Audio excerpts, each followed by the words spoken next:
Hello and welcome to Kautilyashala. और हमारी ancient Indian history की जो सीरीज चल रही है जिसमें हम कंप्लीट कवरेज कर रहे हैं एंशियंट इंडियन हिस्ट्री का एक एक चीज। तो उसमें लेक्चर 4 है ये। और इसमें हम बात करेंगे आर एस शर्मा की ज्योग्राफिकल सेटिंग नाम से जो चैप्टर है, चैप्टर नंबर 3। एनसीईआरटी जो है उसके चैप्टर नंबर 3। तो आइए शुरू करते हैं। तो इसमें चैप्टर में क्या बताया गया है? इसमें बताया गया है कि जो इंडियन ज्योग्राफी है उसका इंडिया की हिस्ट्री को फॉर्म करने में क्या योगदान है, किस तरीके से हिस्ट्री ज्योग्राफी से अलग नहीं है। ज्योग्राफी जैसी जैसी होगी वैसी वैसी हिस्ट्री होगी। तो देखिए, इंडियन सब कॉन्टिनेंट जो है वो ट्रॉपिकल जोन में, आपको पता है कि इक्वेटर के 23.5 डिग्री तक जो भी होता है, अगर ये इक्वेटर है, ये 23.5 डिग्री इधर और 23.5 डिग्री इधर, यानी नॉर्थ और साउथ, ये पूरा रीजन कहलाता है ट्रॉपिक्स। तो उसी में भारत लाई करता है। और इसके नॉर्थ में क्या है? हिमालय है। और तीन साइड से ये समुद्र से घिरा हुआ है। तो ये पेनिनसुला बन जाता है। पेनिनसुला मतलब इसके तीनों तरफ वाटर हो, तो ये पेनिनसुला बन जाता है। और इम्पोर्टेंस क्या है हिमालय का? इम्पोर्टेंस तो ये है कि जो आर्कटिक की ठंडी हवाएं आ रही हैं साइबेरिया से, वो भारत तक नहीं पहुंच पाती क्योंकि हिमालय उनको रोक लेता है। और इसकी वजह से जो यहाँ का मौसम है नॉर्थ इंडिया का, वो रहने लायक है, वरना बहुत ठंडा होता और जितनी फसलें यहाँ उगाई जाती हैं वो नहीं उग पाती। इसके अलावा हिस्ट्री कैसे तब्दील हुई, सबसे पहला तो यही देख सकते हैं कि यहाँ का खान पान इस तरीके का बना जैसा आज है, वरना वैसा बनता जैसा ठंडे प्रदेशों में होता है। दूसरा, अगर आप मैप देखेंगे तो आपको सुलेमान रेंज दिखेंगी, कीर्थर रेंज दिखेंगी। ये देखिए आप, जो आज पाकिस्तान में है सुलेमान, कीर्थर रेंज, ये पहाड़ियाँ हैं। और पहले चूंकि आने जाने का साधन क्या था? पैदल या फिर घोड़ों से चल के आते थे, जानवर से आते थे लोग। अगर माइग्रेशन कर रहे हैं एक देश से दूसरे देश, एक इलाके से दूसरे इलाके, तो ये पहाड़ियाँ बीच में पड़ती थी, ये रास्ता रोक लिया करती थी क्योंकि पहाड़ों पे चढ़ाई करना इतना आसान था नहीं। तो यहाँ पास थे सुलेमान के अंदर, सुलेमान जो रेंज है पहाड़ी है, वहाँ पे एक तो खैबर पास था, एक गोमल पास था। और अगर बात करें हम किरथार रेंज की, तो यहाँ पे एक बोलन पास था। आपने खूब नाम सुना होगा इसका, बोलन दर्रा या फिर खैबर दर्रा, खैबर पख्तूनख्वा, वो यही है खैबर पख्तूनख्वा।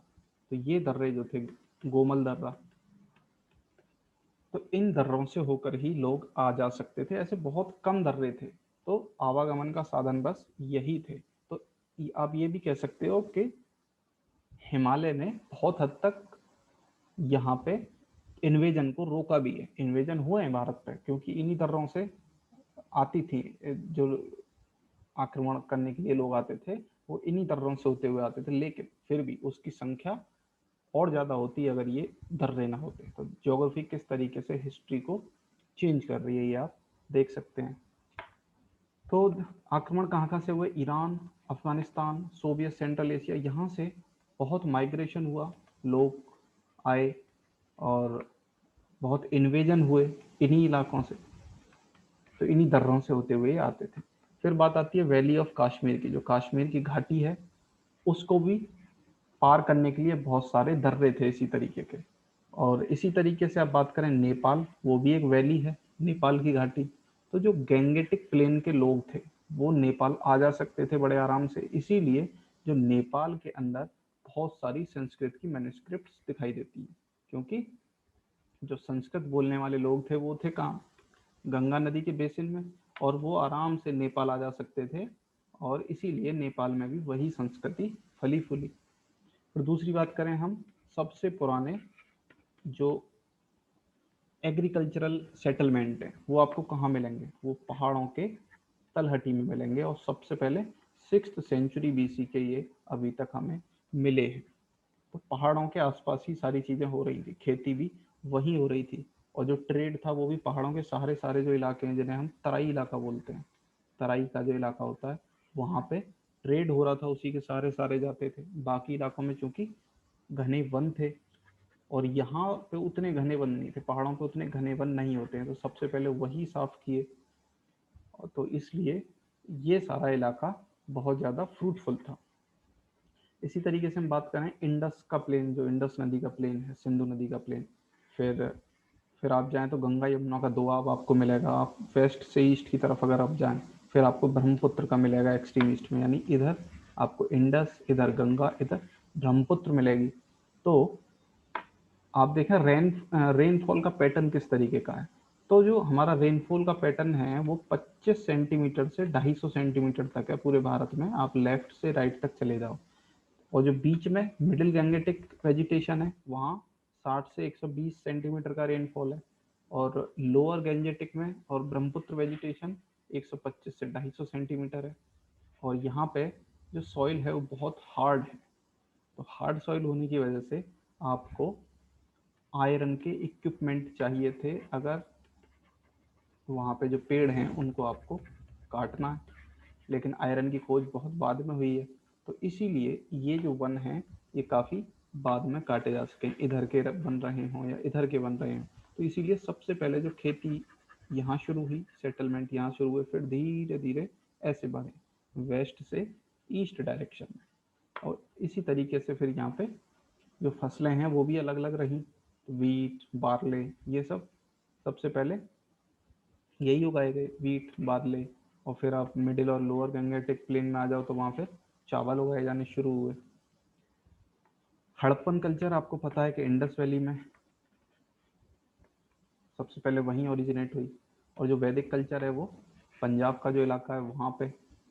और पोस्ट वैदिक कल्चर की बात करें तो पोस्ट वैदिक कल्चर में आयरन का सबसे ज़्यादा यूज किया जाता था, ये आपको पता होना चाहिए। और ये कहाँ पोस्ट वैदिक कल्चर सबसे ज़्यादा कहाँ फली फूली, मिडिल गैंगेटिक बेसिन में, यानी गंगा का जो बेसिन है उसके बीच में। और जो लोअर गैंगेटिक वैली है वो गुप्ताओं का क्षेत्र ज़्यादा माना जाता है, क्योंकि उस समय पर ये अपने सबसे ज़्यादा पीक पे पहुंचा। और ब्रह्मपुत्र वो उसका जो जिक्र है वो ज़्यादा अर्ली मेडिवल टाइम में आता है, क्योंकि सबसे बाद में ही उसमें सेटलमेंट होने शुरू हुए। आपको पता है वेस्ट से ईस्ट हम सेटलमेंट बढ़ा है हमारे देश में।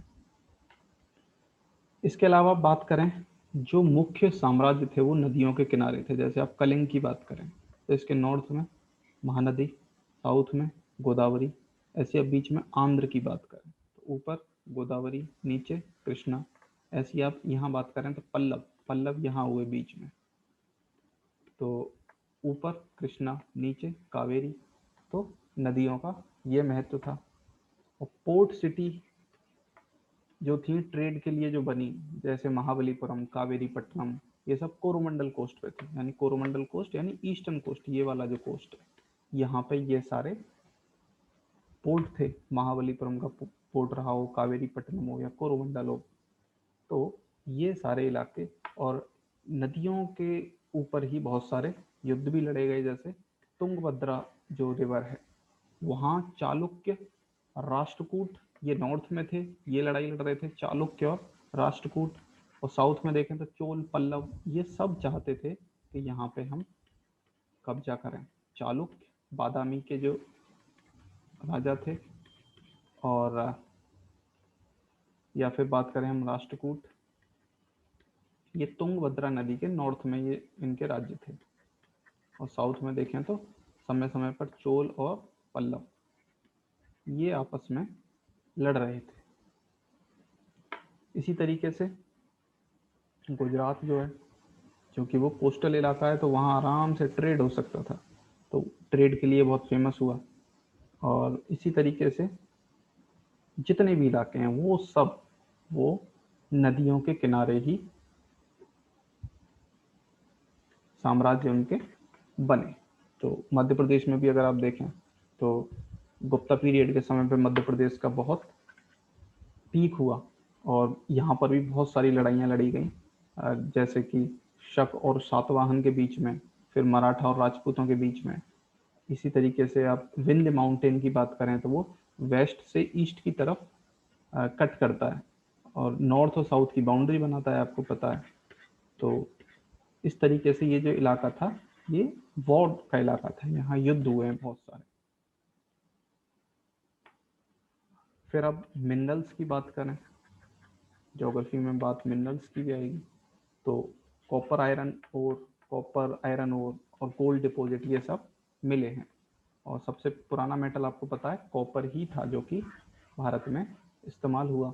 छोटा नागपुर प्लेट्यू में ये कॉपर माइंस काफ़ी ज़्यादा पाई गई हैं। और राजस्थान की खेतड़ी माइंस हैं, आपको पता है वहाँ भी पाई गई हैं। हालांकि राजस्थान बहुत गर्म जगह है, रहने लायक नहीं है, लेकिन क्योंकि माइंस मिली तो वहाँ के आसपास फिर लोगों का बसना भी शुरू हुआ। तो लेकिन टीन और ब्रॉन्ज ये भारत में नहीं पाया जाता था, तो इसीलिए हमारे यहाँ ब्रॉन्ज का जो यूज है वो बहुत कम हुआ है हिस्ट्री में। तो ब्रॉन्ज एज भारत में बहुत कम थी, बहुत कम समय के लिए थी। हम बाहर से इसको इम्पोर्ट करते थे, टिन को और ब्रॉन्ज को। और कहाँ से मंगाते थे हम? अफगानिस्तान, बर्मा, मलय पेनिनसुला, इन जगहों से हम टिन मंगाते थे। और अगर आप प्रीशियस स्टोन की बात करें तो इंडिया में वो काफ़ी मात्रा में पाए जाते थे और हम उसे एक्सपोर्ट भी करते थे मुख्यतः रोमन एम्पायर को। तो रोमन हमारे स्टोन्स को बहुत ज़्यादा खरीदते थे। और जो सबसे पुराने कॉइन्स हैं उनको क्या बोला जाता है? पंच मार्क्ड कॉइन, क्योंकि उस पर कुछ मार्क हुआ रहता है जिसे पंच किया जाता है, तो यानी इसीलिए उसका नाम पड़ा पंच मार्क्ड कॉइन्स। और ज़्यादातर वो सिल्वर के पाए गए हैं अब तक जो हमें मिले हैं। और बाकी अगर आप बात करें गोल्ड की, तो गोल्ड सबसे पहले हमें कहाँ मिला है? कोलार, कर्नाटक। आज भी कोलार की जो माइंस हैं वो गोल्ड के लिए फेमस है। और जो कोलार इलाका है वो गंगाज डायनेस्टी उसकी कैपिटल थी। तो ये सारे मिनरल्स भारत में जगह जगह पाए गए हैं। तो ये था आज का लेक्चर। तो आपका चैप्टर 3 यहाँ पे समाप्त हो गया। उम्मीद है आपको लेक्चर पसंद आया होगा। Thank you.